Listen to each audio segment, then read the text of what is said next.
The day they escorted me out of the building, the stock was at $42.11 a share. I remember because I checked my phone while the security guard stood next to me, watching me pack my things into a cardboard box like I was some kind of risk. Like after 11 years, I was suddenly someone who needed to be supervised while I gathered a coffee mug and a framed photo of my daughter. I remember the hum of the servers 3 floors down, that constant, low vibration you stop noticing after your first week. I had noticed it every single day for 11 years. It had become a heartbeat to me. The heartbeat of a system I had built from nothing. Marcus Holt didn't walk me out personally. Of course he didn't. He sent Renee from HR. Renee, who was always kind to me, always professional, but who couldn't meet my eyes that afternoon. She kept looking at my collar, or the wall just past my shoulder, the way people do when they know they're part of something wrong and have decided to survive it anyway. "Daniel," she said, "I'm so sorry. This comes from the top." I nodded. I picked up the box. I looked around the open floor once, at the rows of monitors glowing blue in the afternoon light, at the engineers who pretended not to watch, at the glass walls of Marcus's corner office, where I could see him on a call, turned away from the floor, facing downtown Chicago like a king surveying territory he had just conquered. He had absolutely no idea what he'd just done. My name is Daniel Cho, and this is the story of how I dismantled a billion-dollar company from the outside using nothing but the thing they forgot they never actually owned. I want you to understand something about the way technical founders get written out of their own companies. It doesn't happen violently. It doesn't happen in one dramatic meeting. It happens in millimeters. A shifted responsibility here. A reassigned project there. A reorg that sounds completely reasonable on paper until you zoom out and realize the entire redraw has placed you 3 boxes to the left of anything that matters. That's what Marcus Holt was brilliant at. Not technology, not product, not vision. He was brilliant at the slow bureaucratic suffocation of anyone who threatened him. I had been at Veridian Systems for 11 years when he fired me. The company had been founded by a man named Arthur Kessler, a quiet electrical engineer from Michigan who had one of those accidental genius moments that change entire industries. Arthur had hired me as his 3rd employee. We were operating out of a converted loft in Wicker Park, Chicago, running on coffee and conviction, trying to solve a problem that the entire financial analytics industry had given up on. The problem was latency. Specifically, the latency in real-time risk modeling for institutional trading desks. The systems that existed at the time were either accurate or fast. Never both. Getting a risk score on a complex multi-asset portfolio position meant either waiting several seconds, which in high-frequency environments was essentially forever, or accepting a model that cut so many computational corners it was almost meaningless. Arthur had a theory. I had an implementation. Together, over 14 months of nearly continuous work, we built something that should not have been possible. A probabilistic risk evaluation engine that could process a full institutional portfolio snapshot in under 40 milliseconds with accuracy margins that made our beta testers think the numbers were fabricated. We called it Meridian Core. The financial world does not move slowly when it smells money. Within 8 months of our first institutional demo, we had 3 serious term sheets. Within 14 months, we had closed a Series B at a valuation that put us on the front page of every fintech publication in the country. Arthur retained creative control. I retained the engineering infrastructure. We brought in a professional CEO to manage the business side, a common enough arrangement in venture-backed startups, and for 2 years, that arrangement worked beautifully. Then Arthur had his first heart attack. He survived. He came back. But something had shifted in his energy, his appetite for the daily fight of running a fast-scaling company. He started pulling back, delegating more, spending long weekends in Michigan. The board noticed. The board always notices. Marcus Holt had been on our board since the Series B. He was a former management consultant turned venture capitalist, the kind of man whose entire personality was a performance of competence. He wore expensive suits and quoted operational frameworks. He used words like leverage and throughput and optionality in ways that sounded authoritative until you actually tried to extract meaning from them. Arthur had always kept him at a comfortable distance, mostly because Arthur could see through the performance. Arthur was a real engineer. He had a finely tuned detector for people who talked about building things without understanding the cost of building them. But Arthur wasn't in the room the way he used to be. Marcus moved carefully. First, he positioned himself as a strategic advisor during Arthur's recovery. Then, when Arthur quietly stepped back from the CEO role, Marcus orchestrated the hiring of a new chief executive, a man named Jeffrey Rains, who, as far as I could tell, had been selected entirely because he was willing to do whatever Marcus said. Jeffrey was tall, telegenic, and completely hollow. He had run a mid-market SaaS company in Dallas for 4 years and had managed to triple the headcount while the actual product stagnated. In venture capital circles, this is apparently a qualification. For the first year under Jeffrey, I managed to work around the new dynamic. My team was the engineering core, the people who actually understood Veridian Core and maintained it and continued developing its capabilities. Our clients paid for Veridian Core. Every dollar of revenue that flowed through Veridian Systems flowed through the system I had built. This fact was so fundamental, so structurally obvious, that I assumed it made me untouchable. That was my mistake. I assumed competence protected you. I had watched enough of the world to know it didn't, but I had spent 11 years inside my own creation, and that kind of immersion distorts your perspective. Inside the machine you built, you feel invincible. The machine doesn't work without you. Of course you're safe. What I failed to account for was Marcus Holt's nephew.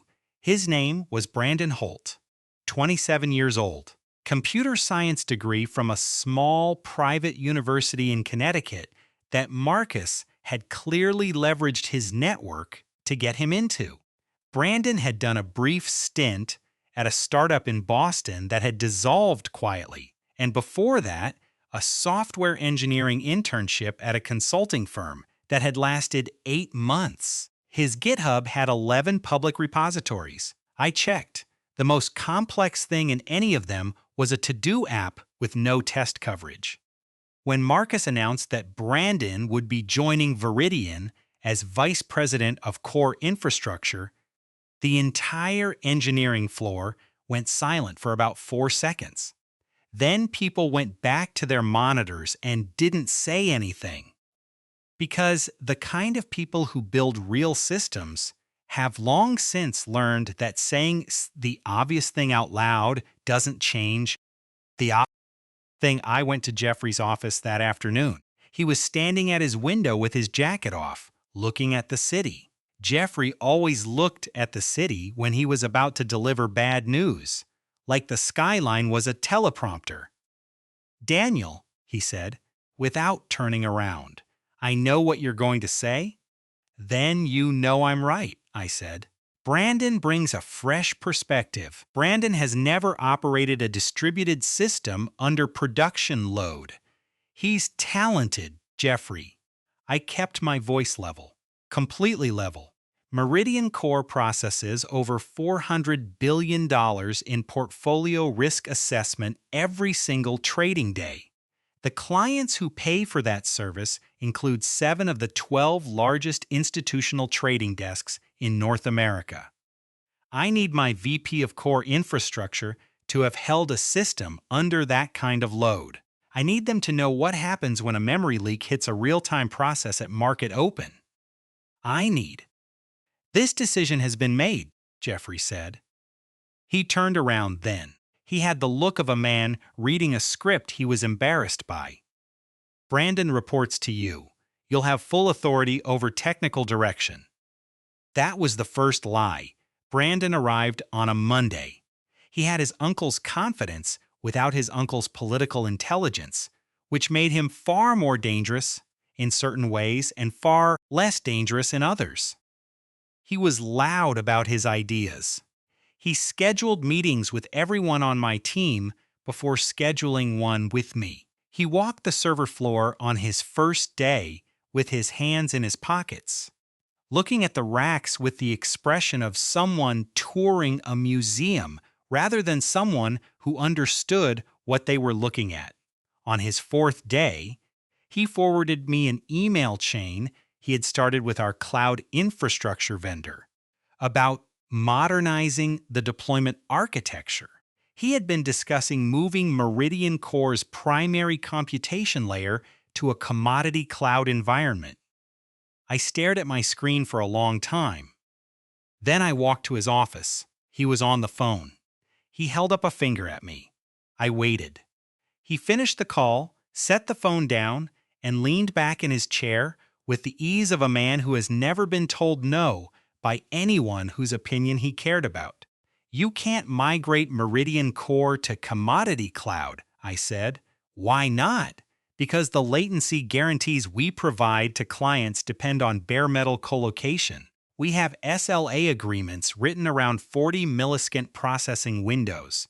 Commodity cloud introduces jitter that breaks that guarantee. We've tested this, he smiled. It was the smile of a man who had been told things were impossible before and had been right and wanted you to know he remembered that. I think the testing may have been done on older cloud infrastructure, he said. The new generation of Brandon. I wrote the SLA agreements. I know what 40 milliseconds means in our architecture. This conversation is over. I walked back to my office. That was the moment I realized this wasn't going to be a simple adjustment period. That was the moment I understood that Marcus had not put Brandon here to learn from me. Marcus had put Brandon here to replace me. The cloud migration plan was the vehicle. Strip out the proprietary infrastructure, put everything on commercial cloud, reduce the engineering team's irreplaceability, and then replace the expensive, opinionated engineer who kept telling everyone what couldn't be done with a younger, cheaper, more compliant one. The board wanted margin expansion. They always want margin expansion, and Marcus had convinced them that the infrastructure complexity of Veridian Core was a cost problem rather than a competitive moat, that the thing that made us fast and accurate was not the engineering underneath it, but the algorithm, and that the algorithm could run anywhere. He was half right. Here's what Marcus didn't know. What almost nobody knew, what I had been sitting on quietly for almost 3 years. I had never assigned the core patent for Veridian Core's probabilistic engine to Veridian Systems. Let me explain how that happened, because the answer is not some dramatic act of premeditated corporate warfare. The answer is a paperwork failure that I had noticed and then chosen not to correct. And the reason I had chosen not to correct it was a quiet instinct in the back of my mind that whispered that the day might come when it mattered. When Arthur and I first built Veridian Core, we were 2 people in a loft with no lawyers and no money. We filed a provisional patent ourselves through the USPTO online system. We listed both of us as inventors. We listed the assignee as ourselves personally because the company did not yet legally exist in the form we were building it toward. This is not unusual. Early-stage founders do this constantly. What is supposed to happen next, And what standard startup legal hygiene requires is that once the company is formalized, the inventors sign an IP assignment agreement transferring the patent rights to the company. This is a boilerplate document. Every company lawyer knows to ask for it. Every founder knows to sign it. Arthur signed his, nobody ever sent me mine. I don't know whether it was an oversight at the law firm, which had been handling 20 deals at once during our Series B close, or whether it was a chaotic artifact of the transition from our first legal counsel to our second. I don't know, and I have never particularly tried to find out. What I know is that I discovered the gap during a routine IP audit. 3 years before Marcus fired me, I hired a patent attorney outside the company. I did not tell Arthur. I did not tell anyone at Veridian. My attorney reviewed the filing history and confirmed what I suspected. The provisional had been converted to a full utility patent during year 2 of the company, and the assignment chain for my inventor's interest was incomplete. Veridian Systems had Arthur's share of the patent. They did not have mine. My attorney told me the cleanest course of action was to complete the assignment immediately and avoid any future complications. I thanked her for her advice. I did not complete the assignment. I want to be clear about something. I was not planning revenge. I was not sitting in my office plotting elaborate corporate destruction. At that point in time, I loved Veridian. I loved what we had built. I kept the patent gap in my back pocket the way a careful person keeps a fire extinguisher, hoping never to need it, absolutely certain they want it available if the moment comes. The moment came on a Thursday afternoon in October. Geoffrey called me into his office. Marcus was on the phone, speakerphone, so his voice came out of the small silver device on Jeffrey's desk, disembodied, like a verdict being read by someone too important to appear in court. "Daniel," Marcus said, "we've decided to make some structural changes to the engineering organization." "What kind of changes?" I asked. "Brandon will be assuming full leadership of core infrastructure, effective immediately. Your role is being eliminated. We're offering you a 30-day transition period and a standard severance package." I looked at Jeffrey, who was looking at the phone. "The transition period," I said, "will require me to brief Brandon on system architecture, incident response protocols, vendor relationships, and client SLA specifics." "Of course," Marcus said. "And the package?" Renee from HR slid a folder across the desks. I opened it. 90 days of salary. Standard non-compete for 18 months in the financial analytics software space. Standard non-disparagement. Standard IP assignment clause, which in this case was laughable. Confirming the assignment of any intellectual property I had developed during my employment to Veridian Systems. I closed the folder. "I'll need time to review this with counsel," I said. "Naturally," Marcus said. His voice had the cadence of a man who had done this many times and found it tedious. "Take the week." I nodded. I stood up. I looked at Jeffrey one more time. This man who had spent 2 years delivering the messages of a more powerful man and called it leadership. And I said nothing because there was nothing to say. Not yet. I walked to my office.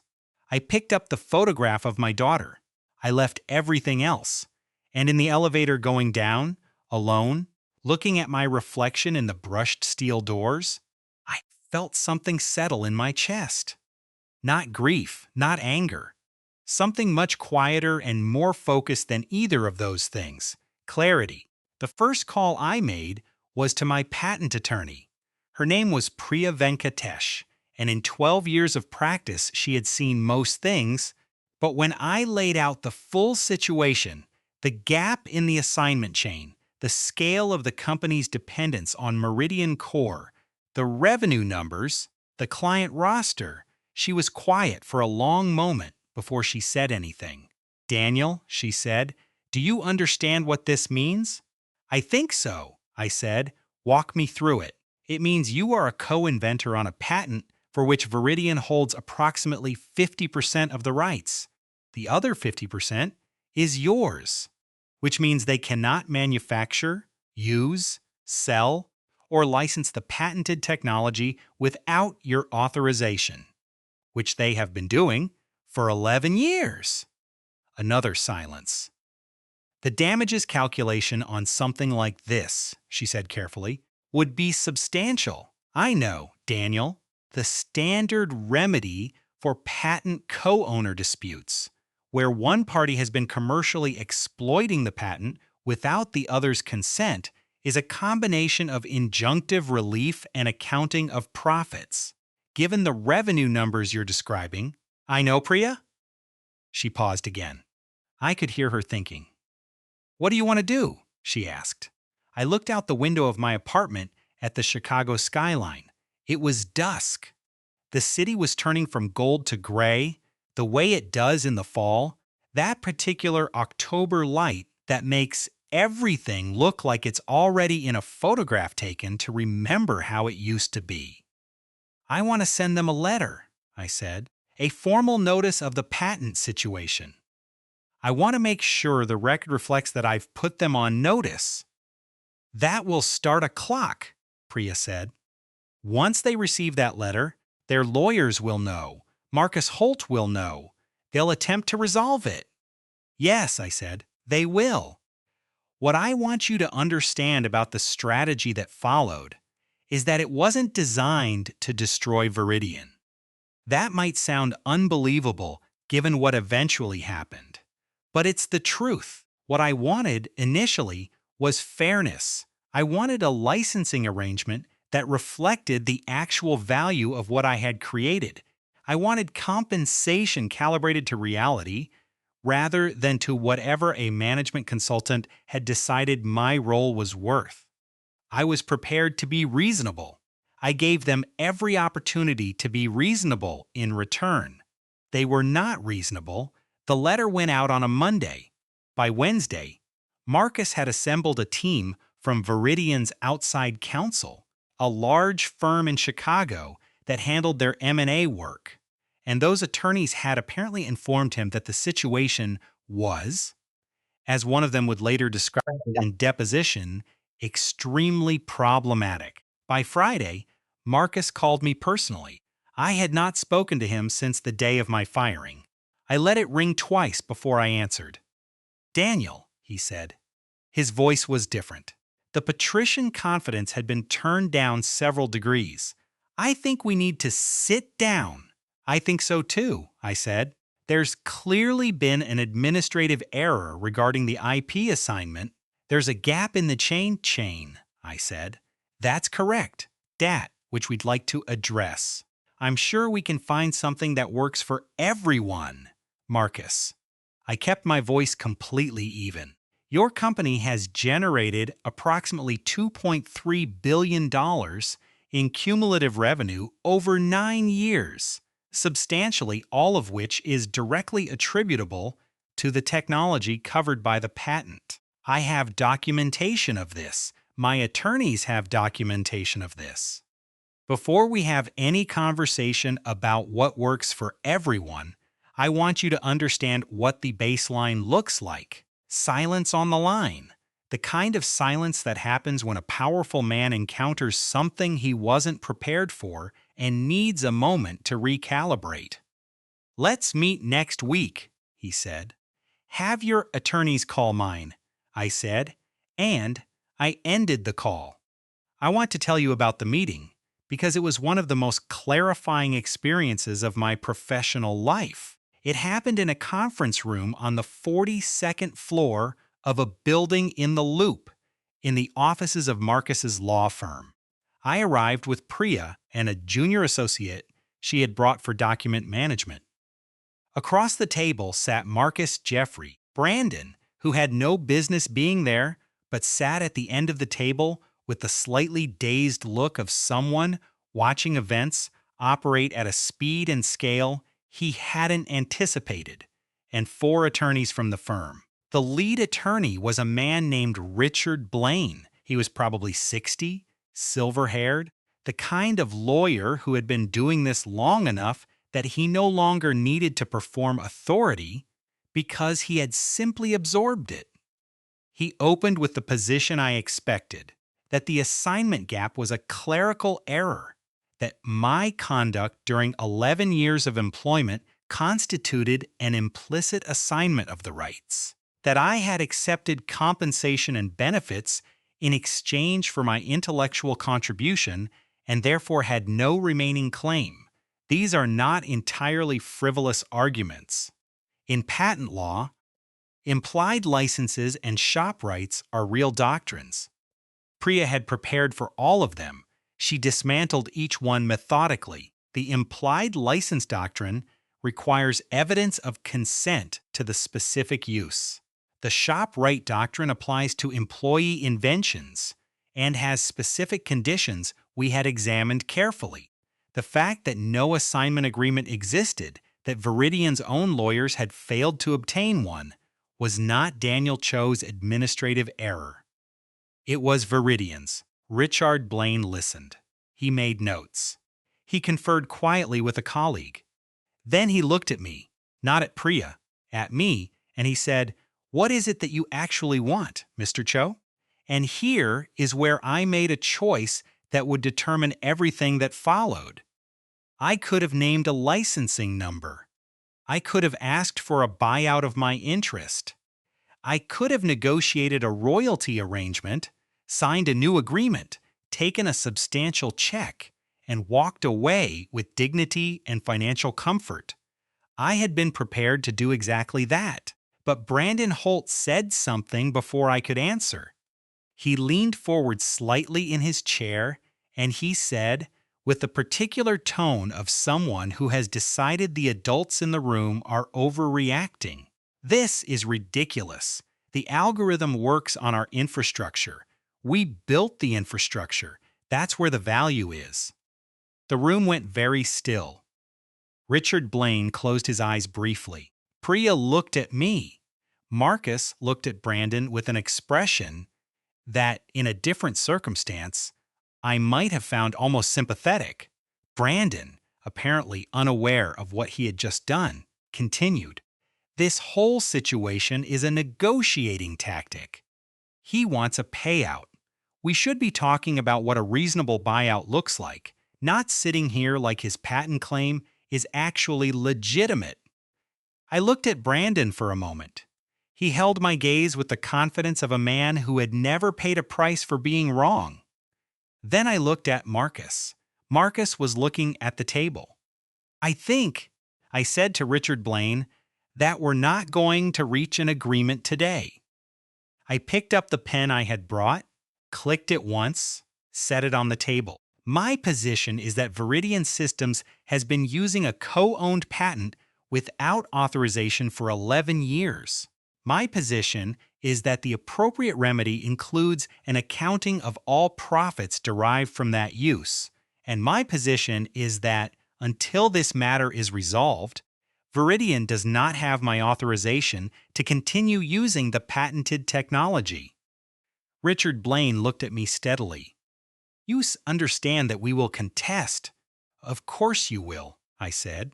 "That's what litigation is for." I stood up. Priya stood up. The associate gathered the documents. As I reached the door, I turned back. Not for drama, not for effect. I turned back because there was something I genuinely wanted Marcus to understand. "The algorithm," I said. "The Meridian Core probabilistic engine. The reason it runs in 40 milliseconds. The reason your clients pay what they pay. That isn't infrastructure, Marcus. That's mathematics. And the mathematics belongs to me." I walked out. The lawsuit was filed 11 days later. Priya had been preparing it in parallel with the settlement discussions, which is standard practice, but which I want to mention because it reflects the kind of thoroughness that wins cases. We filed in the Northern District of Illinois, patent infringement and unjust enrichment, with a request for preliminary injunction. The preliminary injunction request was the real weapon, not because it would necessarily be granted. Courts are cautious about preliminary injunctions in commercial patent cases, but because the filing required Veridian's attorneys to explain to a federal judge why the company should be allowed to continue using a patent they hadn't fully licensed. And that explanation would require them to articulate in a public legal document exactly how Central Meridian Core was to their entire business. Veridian stock closed that Friday at $39.50. The lawsuit had been filed Tuesday afternoon. By Thursday morning, there were 3 analyst notes and a Reuters story. By Friday's close, several institutional investors had placed calls to Jeffrey's investor relations team. The IR team had no good answers because there are no good answers to did you build your entire business on technology you may not fully own. I was not monitoring the stock obsessively. I want to be clear about that. I had a daughter and a mortgage and a consulting offer I was considering, and the lawsuit was Priya's domain. I checked in with her twice a week. The rest of the time I tried to live my life. But I won't pretend I felt nothing when I saw the stock chart on Thursday morning. I am a human being. There is a satisfaction in watching the consequences of arrogance arrive that I don't think I need to apologize for.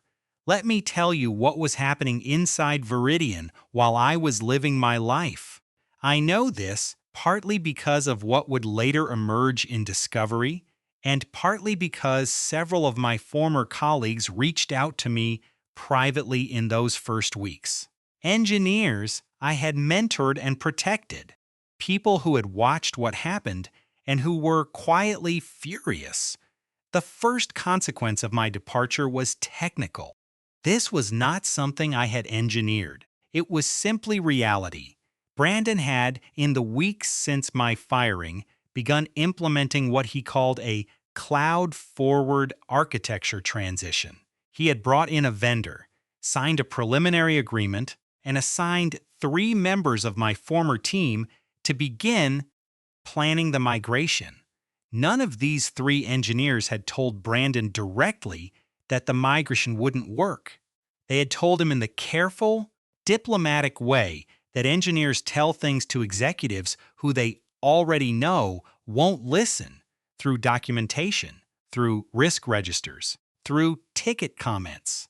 And Brandon had filed those communications in the category of things that would probably work out. The first incident happened on a Tuesday morning, 3 weeks after my firing. A major client, one of the 7 largest institutional trading desks in the system, ran a latency audit as part of their quarterly SLA review. In the prior quarter, under my oversight, their average processing time had been 38 milliseconds. In the new quarter, with Brandon's infrastructure changes beginning to propagate, the audit returned an average of 71 milliseconds, nearly double the contractual guarantee.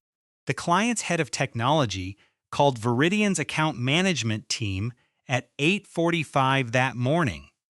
By 10 o'clock, Jeffrey had been pulled out of a board prep meeting.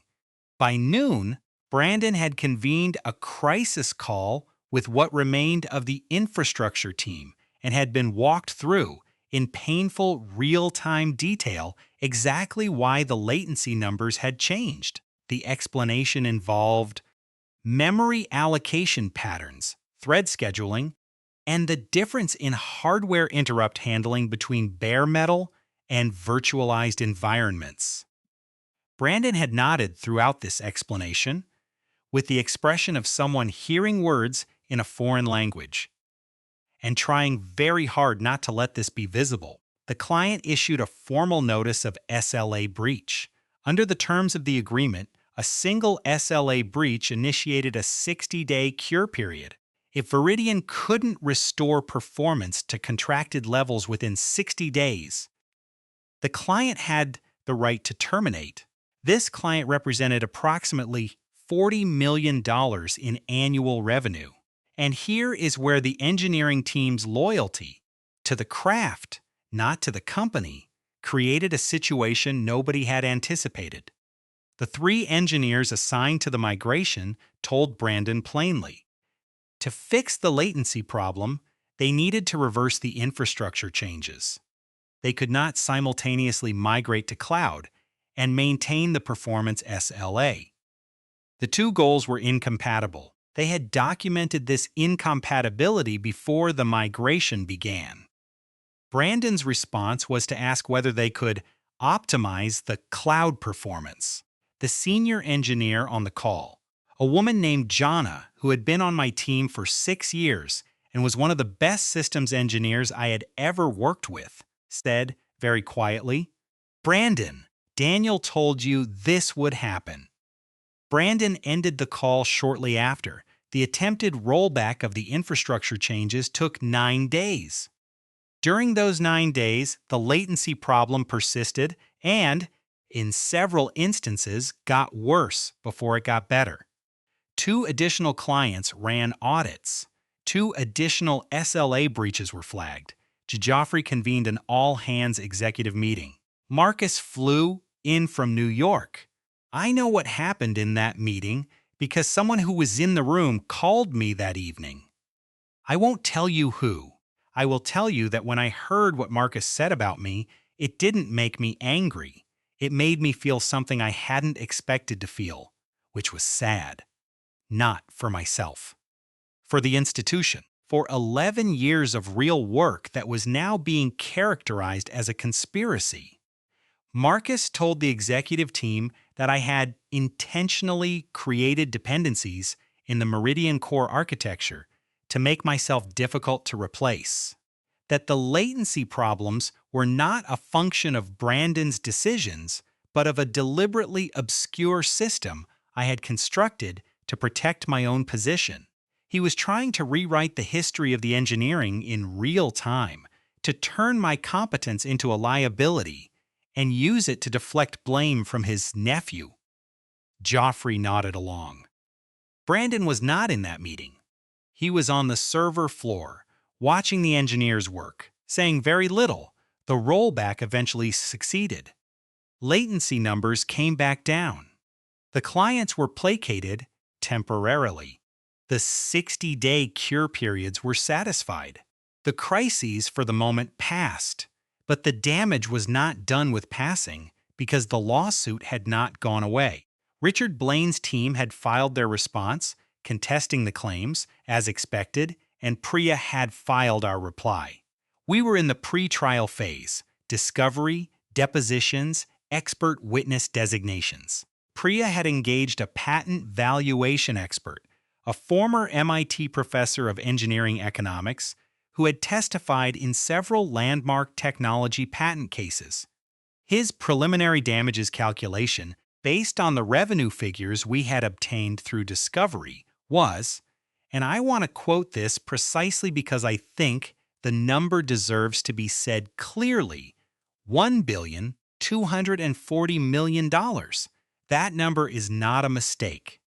That number is 11 years of revenue flowing through technology I co-invented and never properly licensed, calculated according to the unjust enrichment doctrine, which allows for recovery of all profits attributable to the unauthorized use of the patented innovation. When Veridian's attorneys received the damages expert's report, Richard Blaine scheduled a call with Priya the next morning. The call did not go the way he had planned. He opened with a new settlement offer. It was not insubstantial. They had clearly moved from their initial position significantly, but it was structured in a way that would require me to grant Veridian a fully paid-up, perpetual, irrevocable license to the patent in exchange for a lump sum that, while large on its face, represented a fraction of the damages calculation. Priya listened to the offer. She thanked him. She said she'd convey it to her client. She called me that afternoon. "They're scared," she said. "What's the number?" she told me. I was quiet for a moment. Counter-propose a licensing arrangement, I said. Not a buyout. Ongoing royalties. Calibrated to revenue. And I want a seat on the board. Priya was quiet. Daniel, if I had never been fired, I said, if none of this had happened, I would still be building that company. I would still be invested in its success. I want a licensing structure that aligns my interests with the company's performance. I want ongoing royalties that give me a reason to want them to succeed. And I want a board seat so I have visibility into what they're doing with the technology. The board seat, Priya said carefully, is going to be the hard part. I know, I said. Start with the royalties. The counteroffer went across on a Wednesday. By Thursday afternoon, Marcus had apparently done the math and realized that ongoing royalties calibrated to revenue were, over a 10-year projection, a significantly worse outcome for Veridian than the lump sum he had offered. He was not wrong. That was the point. He called Richard Blaine. Richard Blaine called Priya. Priya called me. He wants to meet again, she said. Same location? He suggested his office this time. I thought about that for a moment. Marcus's office, his territory, his home field. Fine, I said. The meeting was on a Friday morning. I arrived at the Veridian offices at 9 o'clock. Renee from HR, Renee, who had walked me out with her eyes fixed on the wall, was waiting in the lobby. She looked at me with an expression I couldn't entirely read, and then she said very quietly, "It's good to see you, Daniel." I thanked her. I meant it. Marcus's office was exactly as I remembered it. The view of downtown Chicago, the expensive minimalism, the sense of a space designed to communicate power through vacancy. He was standing when I entered, which was different from our previous meetings. He extended his hand. I shook it. We sat. Richard Blaine was present. Priya was present. An associate from each firm. No Jeffrey. No Brandon. I want to resolve this, Marcus said. He said it without his usual performance layer. Just the facts stated plainly. I respected that a little. So do I said. The royalty structure you're proposing is fair, I said. It's calibrated to the value the patent generates. If Veridian grows, I benefit. If Veridian declines, my return declines. It aligns us. Das, the board seat. I built this company, I said. Not the parts you can see in an org chart. The foundation. I should have a voice in how the foundation is used. Marcus looked at me for a long moment. Something moved behind his eyes. Not concession, not warmth, but something that might have been recognition. The look of a man who has spent his career underestimating people and has finally encountered the cost of the habit. The board seat, he said, is something Jeffrey would need to sign off on. Jeffrey does what you tell him, I said quietly. We both know that. Another silence. Richard Blaine was making notes. Priya was completely still. Brandon, Marcus said finally. The word landed differently than I expected, almost like an apology without structure. Brandon, I agreed. Marcus rubbed his eyes briefly with one hand, a genuinely human gesture, the kind that costs something. He's family, he said. I know, I said, but he can't run that infrastructure. And if you try to migrate away from bare metal to get around the patent, you're going to keep breaking SLAs. You've already broken 3. The next ones are going to cost you clients, not just cure periods. He didn't deny it. He already knew. What would you do? He asked, and I realized the question was sincere. Find Brandon something he's actually good at, I said. There are roles in an organization like this that don't require deep infrastructure expertise. Product management, business development, client relations. Brandon is clearly intelligent and he communicates well. Put him somewhere that uses those skills instead of somewhere that requires skills he hasn't built yet. Marcus looked at me for a long time. You know, he said quietly, When I first met Arthur, he said something about you. He said Daniel is the most dangerous kind of engineer. He understands people too. I didn't say anything. I should have listened to Arthur more. Marcus said it wasn't an apology. It was something more complicated than an apology. It was a man who had spent 40 years acquiring power through political intelligence, acknowledging that he had been outmaneuvered by someone he'd thought was a technical functionary. I nodded. The final agreement took 6 weeks to draft and negotiate. During those 6 weeks, there were 14 separate sessions between the legal teams, 3 executive calls, and one Friday afternoon where Priya and Richard Blaine spent 4 hours arguing about the definition of core algorithm in the licensing language.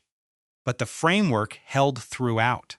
What we agreed to was this, a perpetual licensing arrangement, under which Veridian Systems paid a royalty on revenue generated by or through products, incorporating the Meridian Core probabilistic engine. The royalty rate was tiered, lower on the first 100 million of annual revenue, higher above that threshold, with a floor that guaranteed a minimum annual payment regardless of performance. I granted the license on terms that were commercially fair and legally clean. I did not, contrary to what Brandon had suggested in that conference room 6 months earlier, attempt to hold the company hostage. I was also appointed to the board of directors as an independent technical director, with a seat, a vote, and access to financial information. Brandon Holt was transitioned to a role as head of strategic partnerships, which played to his genuine strengths. He was personable and he was relentless, and those are valuable in a sales-adjacent function. The infrastructure team went back under direct leadership of Jana, who was promoted to VP of Core Infrastructure at a salary that reflected the actual market value of someone with her skills.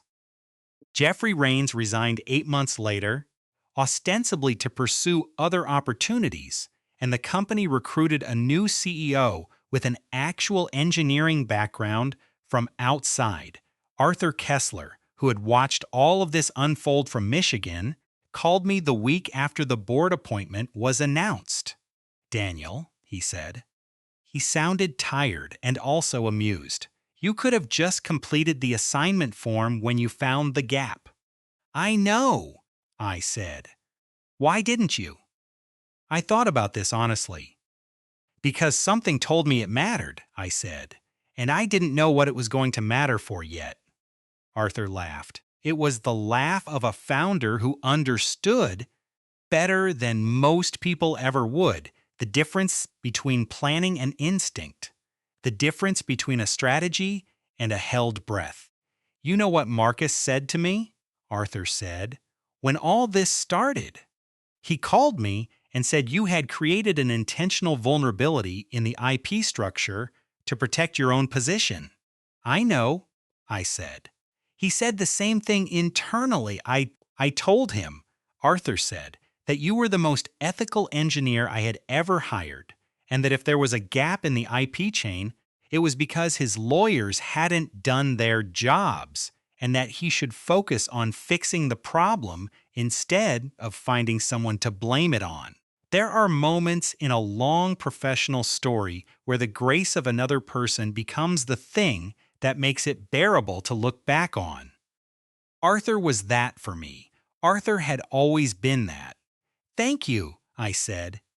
"Don't thank me," he said. "Buy me dinner when you're next in Michigan. I want to tell you what the situation looked like 12 months after my reinstatement to the board. Because I think the outcome matters, and I think the lesson embedded in the outcome is worth understanding." Veridian stock had recovered. Not immediately. The lawsuit coverage had hit the price, and the SLA breaches had hit it further, and by the time the settlement was announced, the stock had reached a low of $26. But in the months that followed, as the new CEO stabilized the organization and the infrastructure team under Jana's leadership began delivering performance improvements that none of us had managed to implement under the political constraints of the previous era, the price recovered. 14 months after my board appointment, the stock closed at $51.40. The royalty payments began. They were, in the first year, substantial, over a 10-year projection. Assuming conservative growth, my position would be worth considerably more than the lump sum Marcus had initially offered me. Brandon Holt turned out to be genuinely excellent in partnerships. He had closed 3 significant distribution deals in his first year. I was honest about this in board meetings. The board noticed Jana's infrastructure team delivered a performance improvement in quarter 3 that brought average latency on the Veridian core engine down to 31 milliseconds, 9 milliseconds faster than the original target. She presented the technical details at our board meeting in November, and I sat there at the end of the table, listening to the explanation of what she had done. An elegant refinement of the original probabilistic framework that I had designed, a next-generation improvement I couldn't have made while I was trying to manage headcount and vendor contracts and the political weather of a company going sideways. And I felt something I hadn't expected to feel in that room. Pride, not in myself, in her, in the system, in the fact that the machine we had built was still running, still improving, still serving the clients who depended on it. That's the thing about real infrastructure. It outlasts the politics. It outlasts the ego. It outlasts the people who claim to own it. The machine runs because the engineering is true, and the engineering is true because at some point, someone sat down and solved the actual problem. I want to end by telling you about the last conversation I had with Marcus before his tenure on the board concluded. He stepped down from the board 18 months after the settlement, not under pressure, but because he was 64 and had decided, apparently, that he had spent enough of his late career on litigation and governance and would prefer to do something else with his remaining energy. His departure was handled professionally. We shook hands. Just before he left the building, he stopped next to me in the hallway. The building was emptying out for the evening. The servers below us hummed their constant hum. He said, "For what it's worth, I never thought you were a villain." I said, "I know." He said, "I just thought you were replaceable." I didn't say anything. He nodded once. He put on his coat. He walked to the elevator. And I stood there in the hallway of the company I had helped build, listening to the hum of the machines 3 floors down, thinking about the difference between replaceable and owned, between the things you create and the things you can claim, between the people who understand what value actually is and the people who only understand what it looks like. I thought about a 23-year-old engineer in a Wicker Park loft at 2 in the morning, watching a test run of a probabilistic model that the entire industry had said couldn't work, watching the output line print 41 milliseconds, and thinking, we did it, we built the thing, and no one, no board, no CEO, no nephew with a VP title and a company credit card could ever take away the fact of having built it. That's not revenge. That's not even justice. Exactly. It's something simpler and more durable than both of those things. It's a record. And the record doesn't care who owns the org chart. The record just stands there, humming 31 milliseconds at a time, doing what it was always built to do.